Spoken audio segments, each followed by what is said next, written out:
Gabor Maté is a world-famous expert on addiction.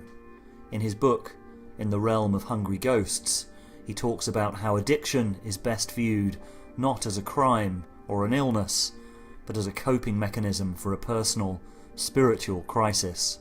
Addiction is a response to human suffering. It's an attempt of a human being to feel actually normal. And so rather than a disease or a choice, it really is a coping mechanism. Social media, there's been a lot in the press around our addiction to social media. So what do you feel drives that, or our unhealthy relationship with it? Is it the same dynamics? Is there more to it?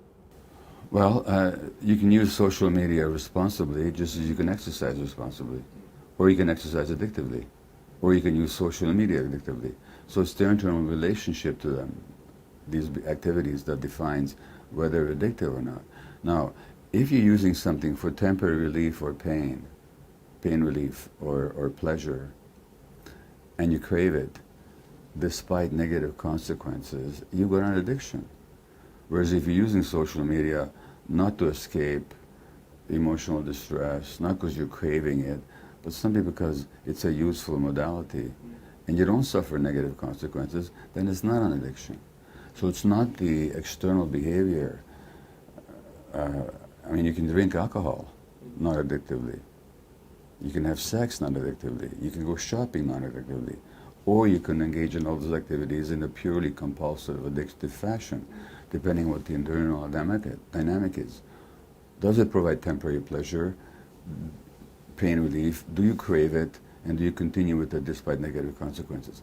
That's what tells you whether it's an addiction or not. Now, broadly speaking, social media are highly addictive, and a lot of people are addicted, and it having a devastating effect on their lives. But not, of course, everybody. Especially on social media, but just in general, this polarization seems to be increasingly ideological. You mentioned people are really in their specific tribes and speaking from, let's have a chance to hate the other tribe. Yeah. Can we be addicted to ideology? Well, again, if you define addiction as I do, as any behavior that a person craves, finds temporary pleasure or relief in, suffers negative consequences, and cannot give up despite negative consequences, that's an addiction. Again, I don't care whether it's sex, gambling, ideology, or cocaine. And the brain circuits are the same. The same brain circuits are involved in all the addictions. So we think there's all these different addictions. If you actually look at the addicted brain, it's the same brain circuit that's involved in all addictions. So an ideology that allows you free expression of your impulses. You will get to hit somebody if you're angry. You get to throw a window through a rock through somebody's window, or a verbal bomb to their personal sense of self. If you're lacking a sense of personal power, but the ideology gives you a pseudo empowerment, now you belong to something really important. If there's no meaning in your life, and the ideology gives you a pseudo meaning, if you're lacking genuine pleasure in your life, and you get the pseudo pleasure of connecting with people who see things the same way, an ideology can function like an addiction. And furthermore, it invites denial, just like addiction always invites denial. When I was in my addicted behavior, which I have been, I was in total denial that I was an addict. To me, it was just the natural thing to do. It doesn't matter what the cost was to the people around me. Ideologies can do the same thing. You're in total denial about the impact on yourself or on others. So yeah, ideology can function like an addiction. And you mentioned the word meaning, which Yeah. really is a word that's come up a lot with a lot of our guests. And there's a sense that what we're seeing now with the increased polarization, the chaos in world politics, is driven in large part by a spiritual void, a loss of connection and meaning. I remember in the book as well, you mentioned that's an aspect of drug addiction as well. Would you agree with that general sense that we are facing a global maybe void in meaning? Well, there's an American psychologist who had that human beings are all creatures with special needs. And I think one of our special needs is for meaning. Our lives are not meant to be just lived for the daily sake of physical existence. Now, that meaning in a tribal setting is automatically provided for you because you're bigger than yourself and you belong to something greater than yourself. And when you're connected with nature, or you're connected with some spiritual practice or belief, you have some meaning that transcends your daily struggles for survival. Now, this society has pretty much reduced that. Like we talk about meaning a lot, and we talk about broad values such as freedom and democracy and so on, but that's not what people experience in their daily lives. Nobody experiences democracy in their daily lives. Mostly people work in institutions where they're told what to do, and they have no voice in the matter whatsoever. And the freedom is very often reduced to making choices between meaningless alternatives. So there's a deep, and there's more and more disconnection, as we've already mentioned. So there's a deep lack of meaning in people's lives. The addictions can certainly come along and provide a false, temporary, but momentarily satisfactory sense of meaning. And meaning is important to all of us. We all want to feel there's something more significant about our lives than simply the fact that we have dinner in the evening and we defecate in the morning. On that point around this devastating effect, we've talked a lot on the channel, and some of our guests have talked about what feels like an increasingly polarized world. You know, the people are very entrenched in camps, particularly on social media. And, you know, we've also talked around how we get trapped in kind of fight or flight. Especially on social media, seems like a very reactive space. We seem to behave differently on there. So I was curious, can your work also help us kind of get an understanding of that, a broader understanding of how we behave on social media? Well, first of all, what's the case in this society is that people are less and less connected. Human beings were not meant to live in these, from the evolutionary point of view, we're not designed to live in these complex, vast aggregations. We're meant to live in small hunter-gatherer bands where everybody knows everybody else, and there's deep connection between people. And that's how we've lived, for the most part, for millions of years, hundreds of thousands, tens of thousands of years of evolution, until really quite recently. So there's a lot of disconnect in this society.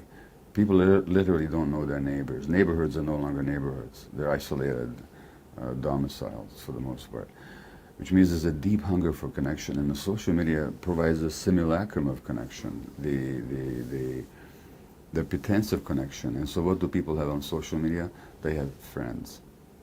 They like each other. These are attachment dynamics. These are connection dynamics. But the friends aren't real friends, because real friends know you, and you're not afraid to show them who you are. On social media, people have concocted an artificially adorned persona, and it's these artificial entities that then people like. So the individual never gets the sense of being really liked, because they know that it's just their image that's being liked. And the so-called friends are not there for you when you need them, and yet use the same language. Liking and friends are very strong language, but social media is a pale copy of them. So the less it meets your real needs, the more addictive it is, because the more and more what you need to get.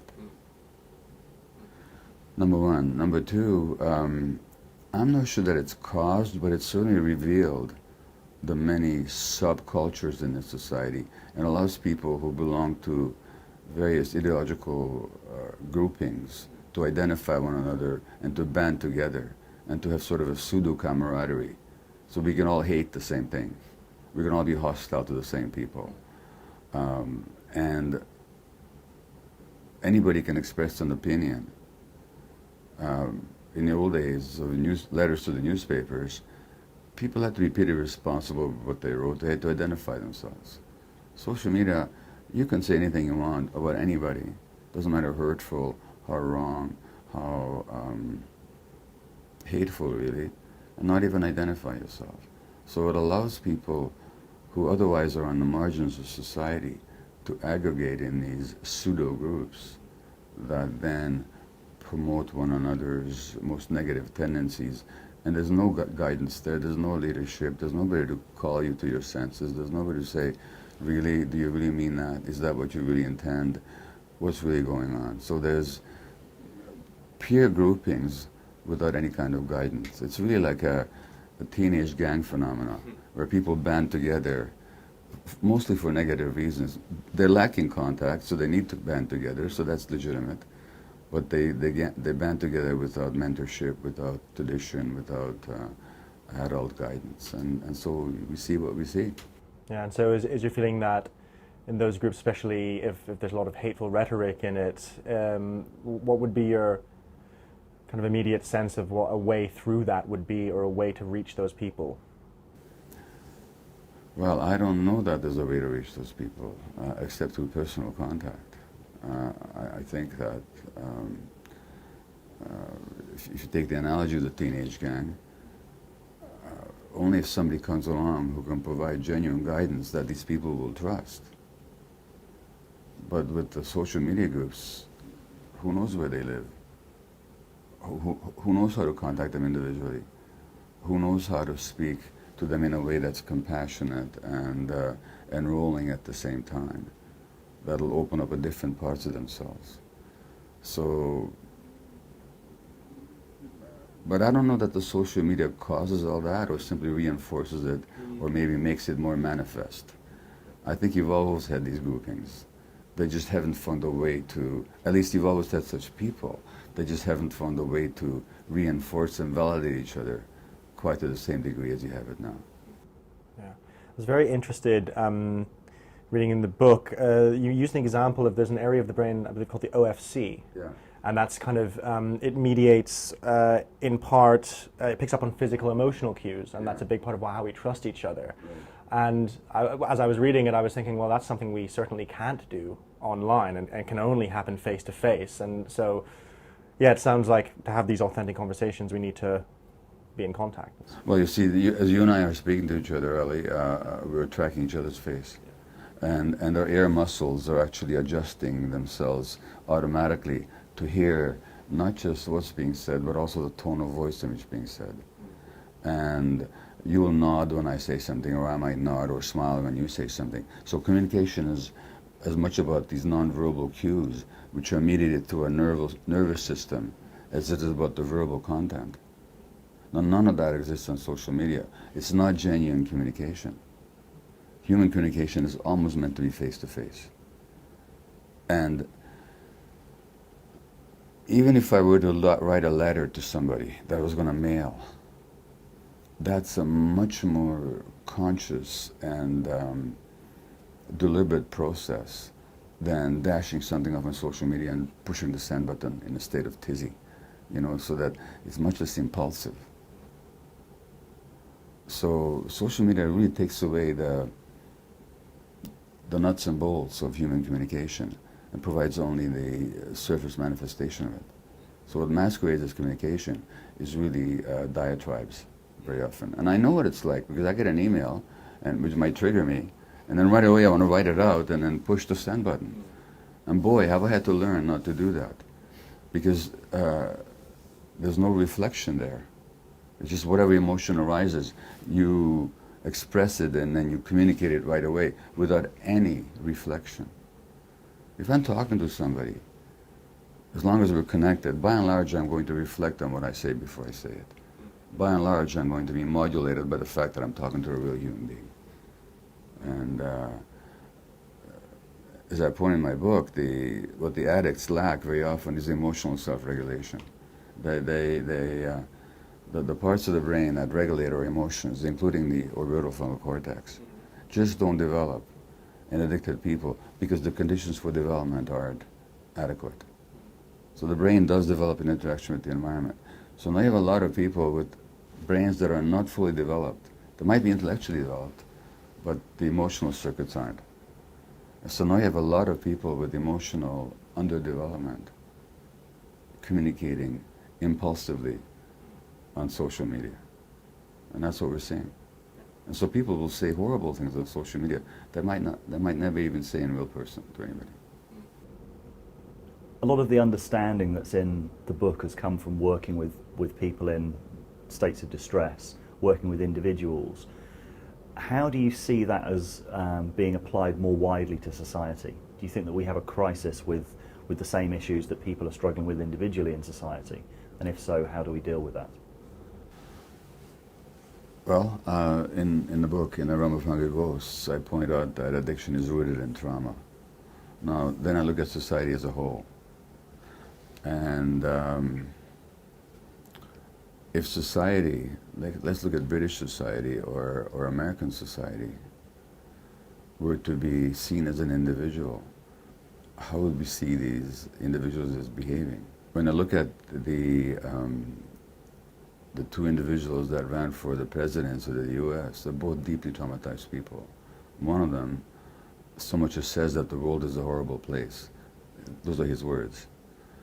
That sense of the world's horror arose from his very dysfunctional childhood, where he was demeaned and attacked and humiliated by his father. One of his brothers drank himself to death. A really traumatized person, and that trauma shows up in his impulsivity, his lack of attention, in his emotional shutdown, in his excessivity, in his paranoia. The person who ran against him was an emotionally shut down person who learned from her mother very early that she mustn't be vulnerable. They literally told a story about that during the convention, how the mother basically tells her, you mustn't be afraid, you mustn't be vulnerable. This person then has pneumonia without even telling the world about it during the election campaign. This person puts up with the philanderings of a highly amoral husband and protects it. That's a sign of emotional shutdown and trauma. So you had two traumatized individuals running for the presidency of the most popular, I should say, the most powerful nation on earth. That means it's a traumatized society.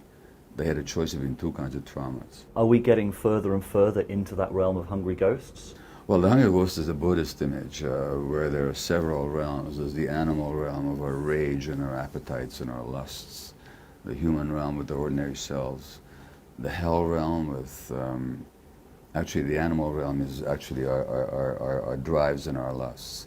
The human realm is our ordinary selves. The hell realm is the unbearable emotions of hatred and rage and loathing and terror and so on.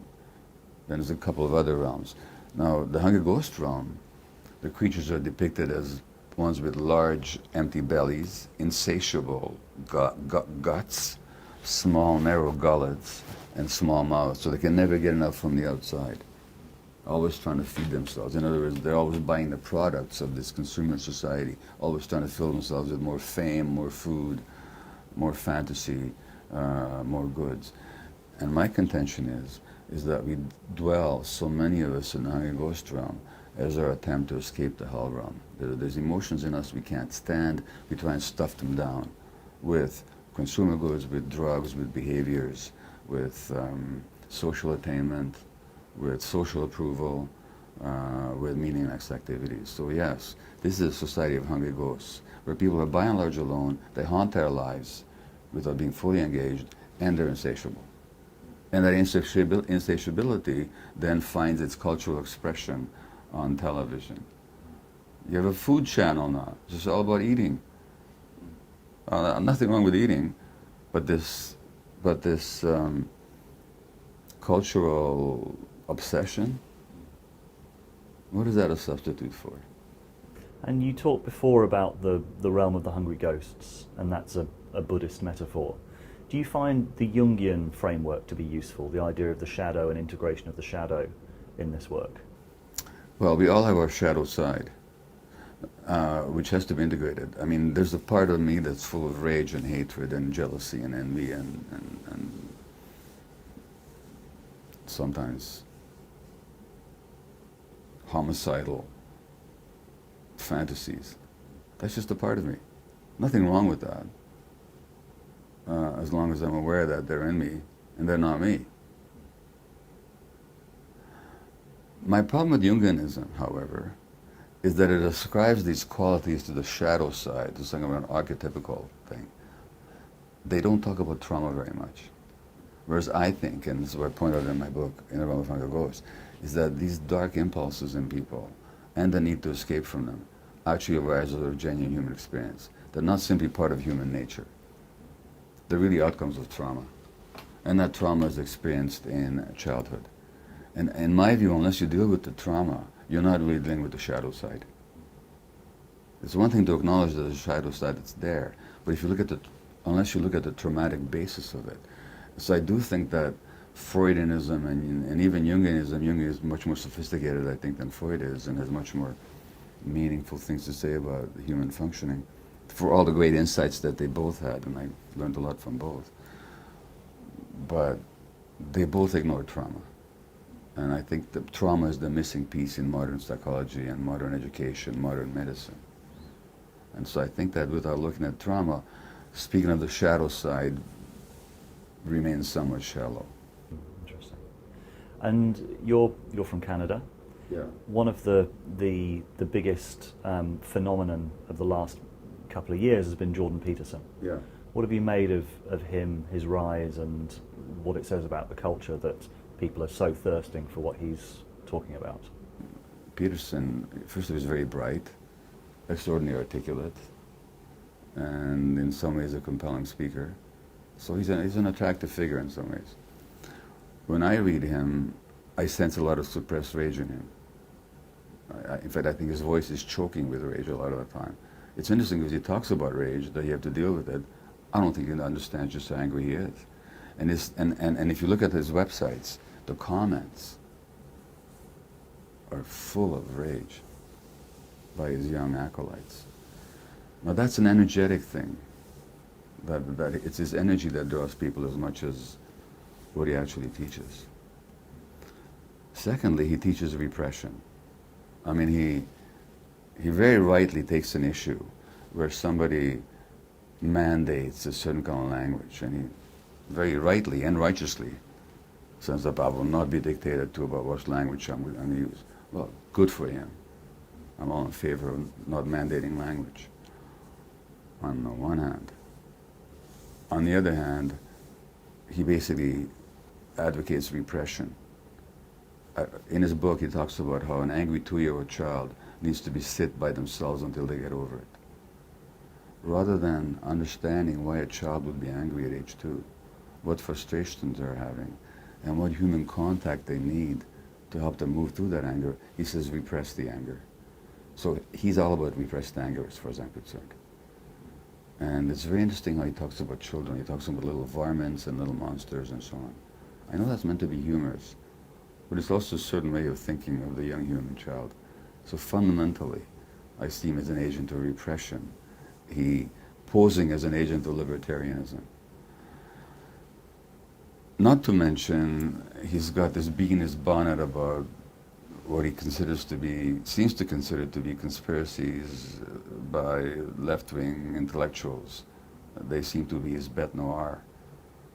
Being a left-wing intellectual myself, I like to talk to him sometimes. What are you so upset about, Jordan?